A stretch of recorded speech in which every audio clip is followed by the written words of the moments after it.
Yeah, I believe AI is best used if it's enhancing, not replacing skills that you don't have.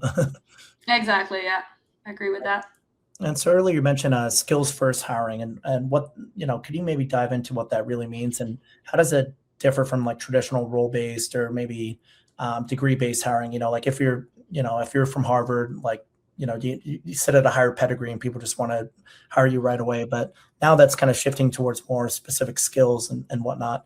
Could you maybe dive into that a little bit? Yeah, for sure. And that's such a good question, and it does, I think, require a minute to think. Okay, what does it mean, and how does it apply? Because we don't want to discredit people that also have worked really hard to get those degrees, right? It's just making sure that we allow the different upbringing potentially to make sure that those can also have that chance to go forward. So it would be defining the roles by tangible skills and proficiencies, not just the titles, not just the degrees.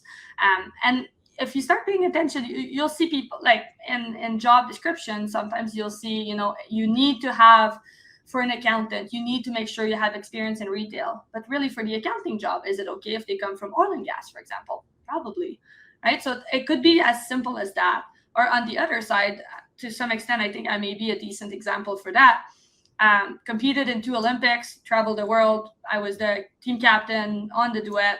Like I did a lot of the PR for Canada. When it was time for me to go find my first job, I would make it to the last interview, and then at the end they'd be like, "Well, but it is your first job. You've never had this sitting down in 9 to 5 before." It's like, yes, but so often, like, that experience is just making sure that we recognize that, to a much simpler one for people that hire hourly worker, for example, our babysitter.